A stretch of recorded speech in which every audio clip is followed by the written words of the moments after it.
How you doing YouTube? It is I, another bearded gamer, back again once again with a new type of video for the channel. Today we are going to be doing something fun and trying to find out, can you beat Pokemon Platinum with only a Torkoal? The reason why I picked Torkoal is because I asked my partner to pick a random Pokemon for me to do a challenge run with, and that's the one she picked. Torkoal is quite an interesting Pokemon. It has quite decent offensive stats, both being 85 and an amazing defense stat of 140. However, with a speed stat of only 20 and Torkoal only naturally learning fire and normal type damaging moves, I think this would be quite an interesting challenge. I can assure you that I am as clueless as you are on whether this can be done. I am writing the script prior to going through the challenge, so even I won't know if I succeed, so let me know in the comments below if you think I can beat this challenge. I personally think I will not struggle too badly mid-game, but Cynthia will be a major issue with her guard jump and Milotic. Before we start, I just want to do a massive shout out to Madry Bread's challenge videos and guide videos on how to record and do a challenge run. Without them, I probably wouldn't be attempting this. Now on to the rules. In battle, I can only use Torkoal. I'll be using other Pokemon to use HMs, but they will not be used in battle. No glitches or exploits may be used to make the game easier. No items can be used in battle, only Pokeballs, held items, and items outside of battle are allowed. Also, if you do enjoy the video, be sure to like, comment, subscribe, and ring the bell for more. Now, let's get this started. Right off the bat, I used a universal Pokemon randomizer to replace Chimchar with Torkoal, so we can have it as our starter. I replaced Chimchar so that our rival would pick Piplup, as I believe Empoleon would be the most difficult for us to fight. I named her Smokin', because I thought it would be funny. Torkoal's nature gives us a plus in her attack and a minus in her defense, which is not as good as I would like. While the boost in attack may be useful at points, the slight loss in her defense might hinder us at certain points within the run. Our ability is White Smoke, which prior to Generation 7 was Torkoal's only ability. I think this would be quite useful, as not getting any stat drops at any point should help. Our first rival fight was something that I thought I would struggle with. However, it was a fairly simple fight, except for when Torkoal missed 2 simultaneous smokes, and I thought it would all be over. Gladly, Smoking hit the third smoke, poisoning the Piplup, living on 1 HP and then landing a critical Ember that caused us to win. Altogether, a better fight than I had expected. Time for the first gym battle. I expected this fight to be difficult at level 12, but still doable with how high Torkoal's defense was. I was proven sorely wrong. I tried again, but this time I taught Torkoal Rock Smash in order to be able to do super effective damage. This attempt went better than my first, with Torkoal getting a defense drop on the Geodude, which allowed me to knock it out when Rock healed up some of its health with a potion. Next up was Onix. My initial Rock Smash did not a lot of damage, so I decided to try and use Curse to not only make Torkoal able to take more hits, but also to deal more damage. Unfortunately, Onix was too strong and took me out shortly afterwards. At this point, I decided a couple more levels and some smarter uses of Curse would be needed to get through the battle. This time at level 14 I used Curse, twice in the hope that Torkoal would not only be able to absorb more hits but also able to deal enough damage to break through the Geodude, Onix and Cranidos. One Rock Smash with a defense drop put Geodude in healing range, allowing for me to get off another Rock Smash and taking no more damage till Onix came out. Onix did initially pitifully low damage, while Rock Smash did enough damage where the defense drop Smoking gave the Onix would ensure that the next hit would kill. Gladly, the Onix missed its rock throw, therefore I was able to go against Cranidos with just shy of half my HP. Cranidos nearly OHKO'd us, but we lived on 1 HP, and gladly it died after the next Rock Smash. Hopefully, our opponent's Pokemon living on 1 HP will not be a common occurrence. With that battle over, we now have the Coal Badge. While in Ravaged Path, I decided to pick up the TM for Rock Tomb, just in case I needed it later into the run. The next important battle is at the Valley Windworks. This battle went surprisingly easily. Zubat went for a Toxic which gladly missed, then quickly went down to another Ember. Purugly absorbed a lot of damage, even from the super effective Rock Smash, but went down all the same. I was slightly worried when Purugly crit Smoking, as another crit was likely to kill, but luckily, no more crits occurred. Eternal Forest is up next. I can imagine that this would be an amazing place to grind levels before the next gym if I needed them. The only interesting thing that happened was Cheryl giving me the Soothe Bell, which I put on the Smoking to raise her friendship level so I could ensure return was at max power sooner rather than later. Now time for the Grass type gym badge. The Turtwig barely caused any issues, especially after my first Ember burnt it and caused Gardenia to heal up. Cherrim worried me with how much damage it did with a Grass Knot. If the AI had focused on dealing damage rather than setting up Safeguard, this fight would have gone another way. Finally came out Roserade, which used Sunspore straight away. Now I was truly worried. If the game wanted to, it could really mess me up at this point. However, I luckily never got paralysed, and Roserade went down with a few more embers. As previously predicted, the grass gym went down quite easily, and we successfully obtained the forest badge without much of an issue. Next up was the Team Galactic building, which for once I was not too worried about. In most of my normal playthroughs, Juniper's stun tank causes me a lot of issues, but I expected that this time I needed not to worry, especially knowing that Torkoal would learn Flamethrower at level 28. Juniper started with her Zubat and did very little damage. 2 embers and a burn took down Zubat with ease. Stun Tank was a different case entirely. Ember looked like a solid 4-hit KO. Stun Tank gladly missed its Poison Glass, otherwise I probably would have had to reattempt this. After 5 embers and a burn, Stun Tank went down. Stun Tank was the second closest encounter we had by taking me down to 11 HP. Considering that Night Slash is a high critical hit move, I've been getting very lucky in this run so far. I am noticing though that Ember is doing very little damage, so I do need to get Flamethrower sooner rather than later. Fantina's Ghost type gym actually caused us some issues, mainly because of how little damage Ember is doing at this point in the game. I could have waited one more level to learn Flamethrower at 28, but I thought I would try it anyway considering her ace is only level 26. On my first attempt I used Ember on Duskull, while it used Pursuit doing very little damage in return. Another Ember put it into yellow and Duskull used Future Sight, which ended up hindering us later into the battle. One more Ember knocked out the Duskull and in came the Mismagius. Mismagius used Shadow Ball and hit us for 31 points of damage. It was at this point I knew I needed my Embers to crit every time or I would not succeed with this battle. Ember did very little damage and the Future Sight that was used earlier did 9 points of damage. It sealed my fate, as now I could not live another Shadow Ball with the amount of HP I had left.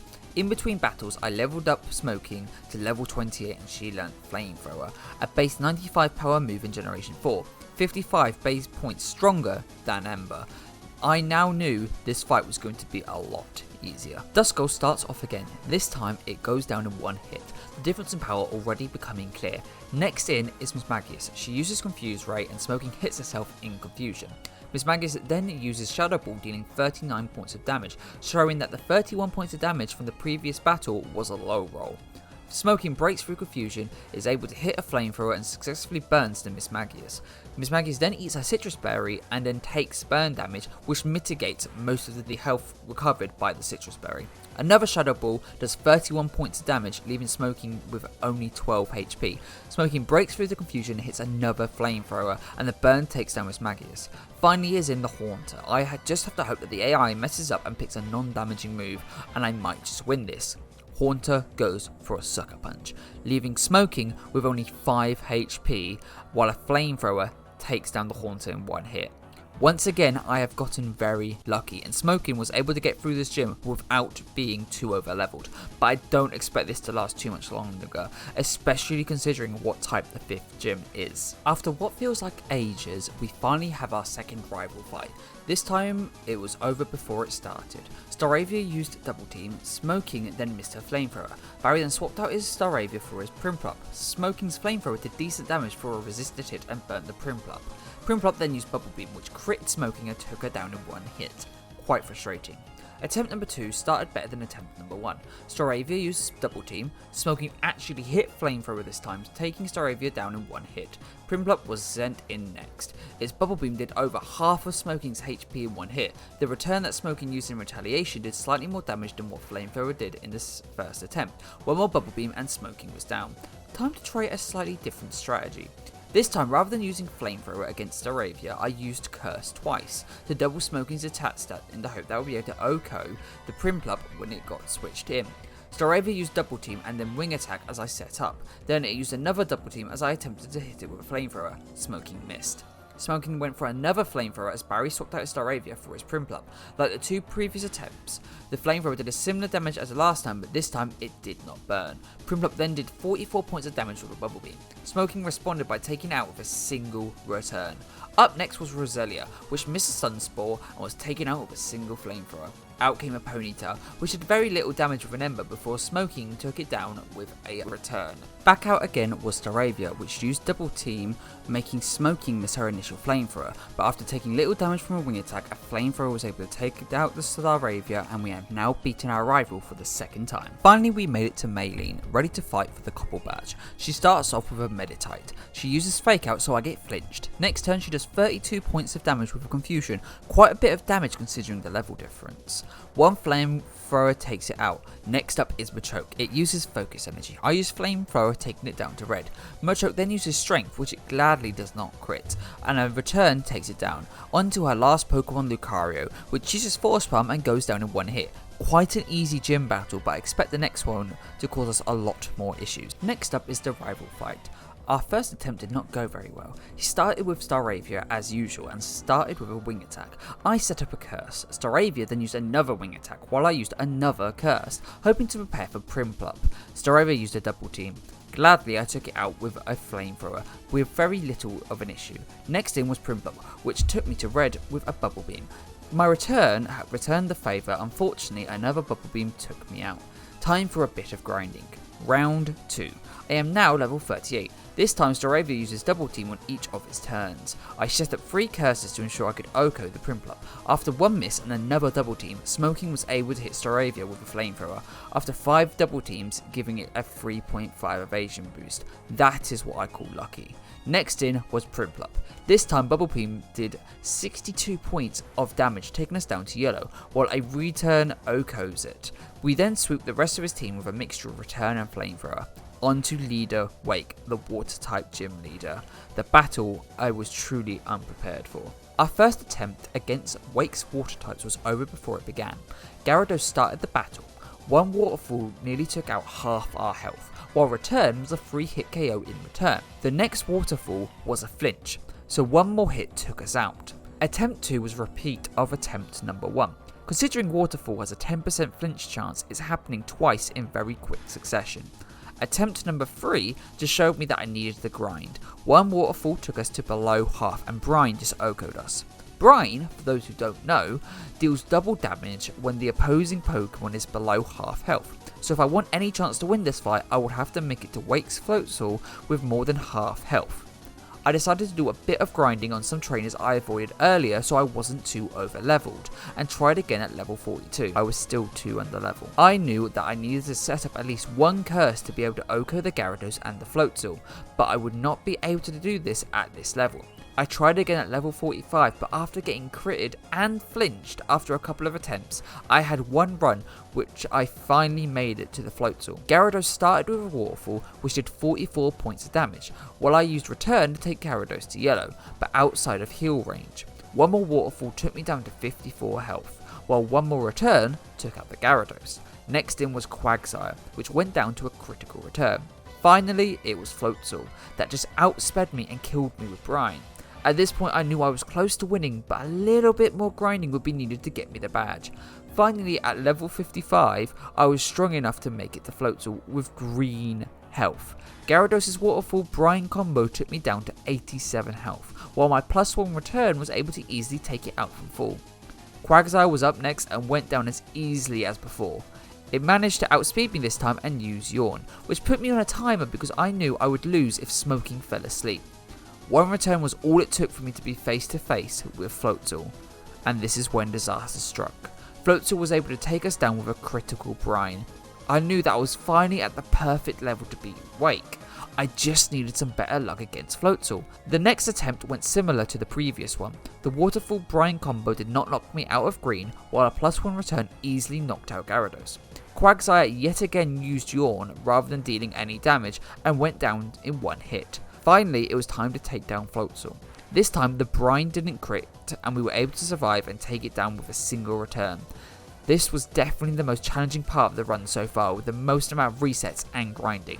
I think we will have it smooth out again, but I will not be holding my breath, especially when it comes to the Cyrus fights later into the game. Next up is our first fight with Cyrus, which honestly was an easier fight than I expected. He starts with his Sneasel, which hits Slash and goes down to 1 flamethrower. Next in was Golbat, which went for a supersonic, confusing Smoking then hit herself in confusion. Next turn, Golbat used Air Cutter and Smoking snapped out of confusion. Then I attempted to take out Golbat with Return. Sadly, it went to red health. Next turn, Cyrus healed. This time, I used Flamethrower and Golbat went down in 1 hit, as did Cyrus's Murkrow, after it hit me with Nightshade. Now the sharp-eyed viewers may have noticed that I now have a Shell Bell, an item that heals some health after you've done damage to your opponent. I honestly forgot to get this item in half thrown before I went against Fantina, and it would probably have helped me take down Wake at a lower level. But you live, you learn. Now for Rival Fight 3. This was the easiest fight we had with him so far. Staravia is now a Staraptor, but still goes down to 1 Flamethrower, even when it's used a double team. Next in was Empoleon. Due to its dual typing, Flamethrower was now the best option. Its Bubble Beam did 60 points of damage, taking me down to 107 HP. 1 Flamethrower took it down to red health. Another Bubble Beam took me down to 27 HP after my Shell Bell had healed me up to 119, doing 92 points of damage. The damage rolls from Bubble Beam are scary. If the first roll had been higher, I would have lost this fight. A Rock Smash took down the Empoleon, with Shell Bell healing me 2 HP. Next in was Rapidash. Its takedown took me down to 17 HP, while my return took it out. I'm now on 28 HP after Shell Bell. Next up was Heracross that took me down to 9 HP. This fight is cutting it very close. A 1 Flamethrower was all it took to take it down, with Shell Bell healing me up to 25 HP. Last in was Roserade, which wasted its turn using Leech Seed, and it also went down to a Flamethrower. Honestly, if Roserade had used a damaging move, I would have probably lost this fight. This rival fight got closer than I expected it would. If the AI was smarter, or if I'd gotten unlucky, I would have been unable to complete this on 1 attempt. Byron's gym was an utter sweep. His steel types never stood a chance. His Magneton hit a Thunderbolt for 49 points of damage, but went down to 1 Flamethrower, and after Shell Bell, I healed up 11 points of that damage. Next in was Steelix, which went down in 1 move. It didn't even have a chance to hit me. Next in was Bastiodon. I started off with a Flamethrower, which took it down to nearly red health. It healed up with its Citrus Berry before hitting me with a Metal Burst, taking me down to 32 HP. If I didn't have the Shell Bell, I probably would have gone down. Metal Burst is a scary move as it does 1.5 times the damage done to the user back to the opponent. After another Flamethrower, Bastiodon goes down. And with that, we have the 6th gym badge. Honestly, the Shell Bell is proving to be quite broken at this point, even though I have just picked it up. I'll continue using it depending on how the run develops. You never know, I might end up needing it. At this point, I finally got rid of Rock Smash and Torkoal and decided to pick up the TM for Earthquake. I now think we have the final moveset for Smoking going forward. As part of the story, we have to go to Lake Valor, and looking at those poor Magikarp really makes me sad, to be honest. Not a happy sight. Next up is our first fight with Saturn. Honestly, he was as much as a sweep as the other Galactic admins. A mixture of Flamethrower and Earthquake was easily able to take down each of his Pokemon without too much of a hassle. Lake Rarity was up next, with another fight against Mars. It was a rinse repeat of our previous encounters with her. Honestly, I expected more from the admins. Finally, we reached the 7th gym leader, Candice, and her Ice-type Pokemon. Like Byron, she went down very easily. Flamethrower just took down each of her Pokemon with 1 hit. For some reason, her Piloswine decided to set up Hail rather than dealing good damage, but that was the only interesting thing that happened in this battle. On the Lake of Acuity, sorry if I'm mispronouncing that, Barry got destroyed by Jupiter, somehow, which seems to affect his confidence as a trainer. Totally not cool. That was our job to ruin his confidence. We will not take that injustice lying down. Time for Cyrus 2. This battle was very similar to the previous one. Flamethrower and Return just took down most of his Pokemon with 1 hit. Crobat was able to confuse us and get us to hit ourselves in confusion, but when we broke through, we knocked out both Crobat and Honchkrow very easily. Our second fight with Saturn was a repeat of our first.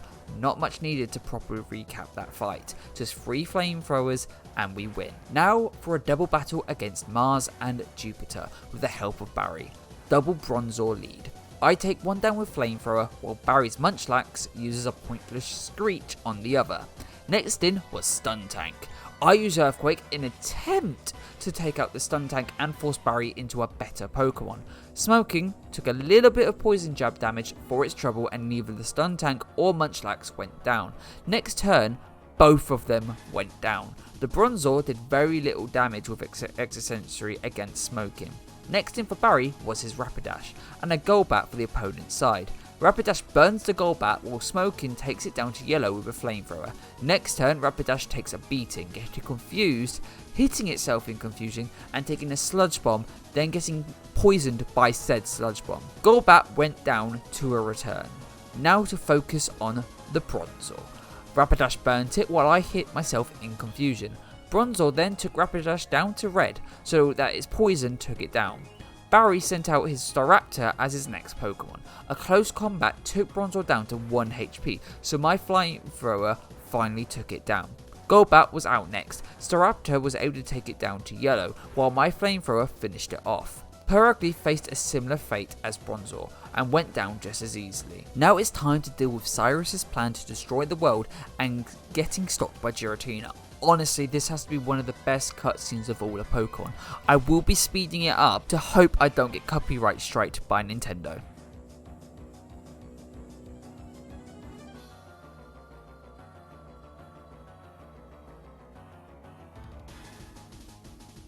Time for the final fight against Cyrus. I go in at level 66, which for this point in the game is about 20ish levels higher than everything else. He starts with a Houndoom. His Houndoom goes for a Dark Pulse, which does some nice chip on us, but went down to 1 Earthquake. Next in was a Gyarados. A Waterfall did some sizable damage, and we took it to half with 1 return.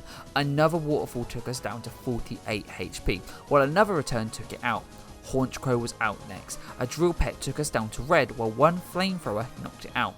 The level up and Shell Bell recovery was helpful.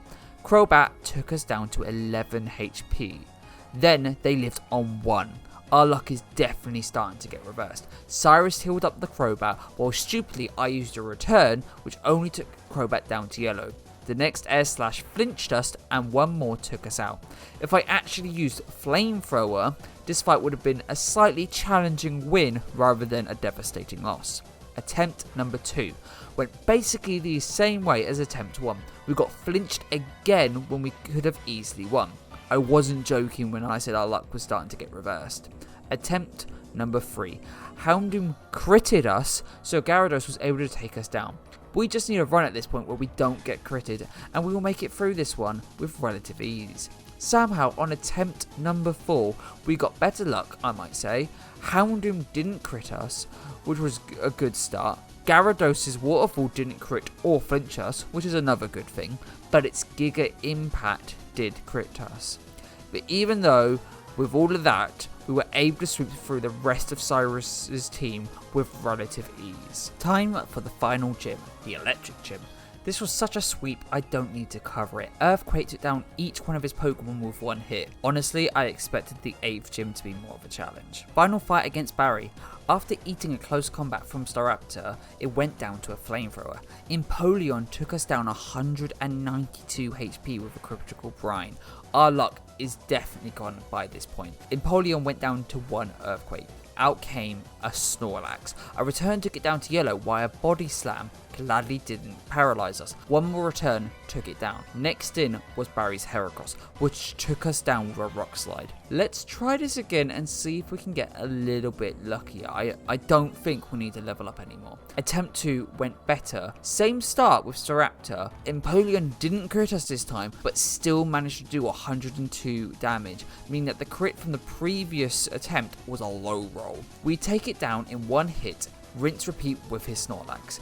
Heracross at this time uses Close Combat, which only did 40 points of damage before going down to a single Flamethrower. Rapidash came out and uses Sunny Day before going down to an Earthquake. Last up was his Roserade, which did a little damage with Shadow Ball before going down to a Flamethrower. Honestly, for the last fight with your rival, I'm very disappointed. But anyway, time to do the Elite Four. Let's look at our current stats. We are only level 73, but our defense and offensive stats are amazing for this level. Our special defense stat and speed, however, are really bad. I want to see how far we can get at this level, but I think we can beat the champion before level 100. Let me know what you think in the comments section down below. First off, we start with Aaron, the bug type user. He starts with a Yanmega that uses double team. It then goes down to one flamethrower. Rinse repeat for his Vespiquen, Heracross and Sizzle. His Drapion however lives an Earthquake on 1 HP, but then goes down the next turn to a return. Honestly, for the first person who is part of the Elite Four, he went down very easily. Next up is Bertha, the ground type user, and the agony of this challenge truly starts. She starts with a Wish Cash that uses Sandstorm. I use Return that takes it down to yellow. Then I go down to a critical Earth Power. Attempt 2, Wish Cash uses Sandstorm. This time I still take it down to yellow. Earth Power doesn't crit, and I take down Wish Cash. Out comes her Hippowdon. An Earthquake takes me down to 13 HP. I take it down to yellow health with Flamethrower. A Stone Edge finishes me off. I don't think I can take Bertha down at this level, but it doesn't mean I didn't try. While I am talking to you, you will be shown the next few attempts I had while I was at level 73. The furthest I made it to was her Golem, which was her third Pokemon. I needed to level up. So I go to the Iron Island to do some grinding, knowing that Riley will heal me up after each battle, which will make the grind a little easier. Only 3 levels later, I try again. Our first attempt was very successful however, because I make it to Rhyperior, due to a lucky burn on Hippowdon. However, our health is too low to be able to succeed. I tried a few more times before I knew more grinding would be needed. I grinded against Aaron for a little bit and eventually thought level 85 would give me a better chance. I was very wrong. At this point I knew I needed to take Wish Cash out with a return and hope that it only hit me with 1 Earth Power. Let's just say even this strategy has its flaws. If I was able to have only 1 Earth Power to do damage, I think I needed to ensure that Hippowdon was hit with a high roll Flamethrower to take it down in 1 hit, so I could hopefully win the speed tie against Golem to then take an Earthquake from Rhyperior so I could take it down with 2 Earthquakes. As you can tell, that's quite a lot of things I need to have happen, and eventually it does. Let's just say though, it was a lot easier said than done. After 45 more minutes of trying to get the perfect run, I finally was able to get past Bertha. Wish Cash started with an Earth Power and I took it down to red with a return. Bertha heals up Wish Cash and then I crit it with a return. Finally, I was able to take Wish Cash out with 194 HP left over, the most I've had up to this point. Flamethrower kills Hippowdon in 1 hit. I was so excited because I thought this could be the run. Golem came on in, was outsped and went down to a singular Earthquake. Rhyperior was out now, and this is when I started to get a little bit nervous. With the amount of health I had left, I knew I should be able to do this. Somehow I outsped the Rhyperior and took it down to red with a single Earthquake. Then it took me down to yellow with a single Earthquake, 1 more EQ, and I was finally able to face Bertha's last Pokemon, Gliscor. 101 HP and a dream. Gliscor's EQ took me down to 39 HP before it went down to 1 Flamethrower. I finally did it. I had beaten Bertha. I genuinely screamed in success when she went down. I was so happy. But it doesn't mean that my challenge is over. I still have 2 more members of the Elite Four to fight and the champion. Next up was Flint, the fire type user. He was, as you can manage, a breeze compared to Bertha. His Houndoom set up a sunny day and went down to a single Earthquake. Next up was his Infernape. It hit an Earthquake that did 44 points of damage. I killed it with my own Earthquake. In came Flareon that tickled me with a quick attack and then went down to an EQ. Magmortar came in, hit me with a critical Flamethrower that took me to yellow, and 1 Earthquake took him down. Last out was Rapidash that did a Flare Blitz that Smoking just shrugged off before taking it down with an Earthquake. Compared to the difficulty of Bertha, a sweep like this was needed. Now for Lucian, the psychic type user. Lucian starts with a Mr. Mime that uses a light screen as I click return to take it down. Next in was Gallade. It uses Stone Edge that did 58 points of damage while a return takes Gallade to nearly red. However, its Citrus Berry heals it back to half health. Another Stone Edge took me to nearly half health while a return knocked out the Gallade. Next up was Bronzong. A Flamethrower took it to 1 HP and then burns it. Bronzong then hits me with a critical psychic, taking me to a quarter health. Bronzong goes down because of its burn. Espeon is out next and its psychic takes us down to 2 HP before it goes down to return. Last out was Alakazam, which easily takes us down with a psychic. I knew I could do this if I get a bit luckier. Attempt 2 goes a lot better. Mr. Mime uses a reflect rather than a light screen, so it lives the return and hits 47 HP worth of damage after Shell Bell recovery. A flamethrower finishes it off. Gallade uses Psycho Cut, which does 44 damage, while my return barely does a quarter damage. He then uses Stone Edge, which takes Smoking to 114 HP. A flamethrower takes out Gallade. Bronzong then goes down to 1 flamethrower this time, while Espeon hits us with a psychic, leaving us with 88 HP after Shell Bell recovery before going down to 1 return. Alakazam just takes us down to 9 HP before going down to a return. Finally, it's time to go against the champion Cynthia. Cynthia starts with a Spiritomb that is outsped by Torkoal as I use Curse in preparation for a Garchomp. I take a Shadow Ball for my trouble. Now Spiritomb outspeeds and hits me with another Shadow Ball, taking me down to 147 HP. 1 Flamethrower takes it down to red. Cynthia heals and then EQ takes out Spiritomb. Next in was Milotic, which uses 1 Surf and shows me that I need to be a higher level to take down Cynthia, as Return is unable to take Milotic down before a second Surf finishes the job. I tried a few more times at level 86, but each time either Milotic took me out with a Surf or Garchomp just finished me off with EQ. I need to grind again. This time I did something smart and really learnt Amnesia. I knew I would need some extra special defense to be able to get to the Garchomp with enough health to take it down. So finally at level 94 I got the perfect run. I started off setting up 2 Amnesias, giving me a +4 in my special defense. Then I set up 2 curses to ensure I could survive any physical hits coming my way. I then proceeded to sweep through Cynthia's team with EQ and Flamethrower. Spiritomb went down to 1 Flamethrower, Milotic went down to 1 Earthquake without dealing any damage to me because it used Mirror Coat. What a stupid Gen 4 AI. Garchomp hits me with a 54 points of damage for an EQ before going down to my own EQ. Togekiss is the only Pokemon that's able to absorb a hit, taking 2 Flamethrowers to go down. Lucario is the last in and it goes down to a Flamethrower. We did it, guys. We were able to beat the champion. So, to answer the question posed at the beginning of the video, yes, you can beat Pokemon Platinum with a single Torkoal. This run was my first and definitely will not be my last. The early game of this run was way easier than I thought it would be. Quake caused me quite a lot of problems, as I expected him to, but I was not ready for how difficult Bertha was going to be. The fact I spent 2 hours trying to take her down was very stressful. Same again with Cynthia. Those 2 battles alone made me want to give up, but gladly I persevered and was able to succeed. So guys, if you enjoyed this challenge run, please do not hesitate to comment down below another Pokemon you would like me to attempt to do a run with. I have a few ideas of what I will be doing next, but you will have to wait till next week to see exactly what I attempt to do. So if you did enjoy this, please like, comment and subscribe. Check out my other content on the channel, and guys, I'll see you all the next time. Peace.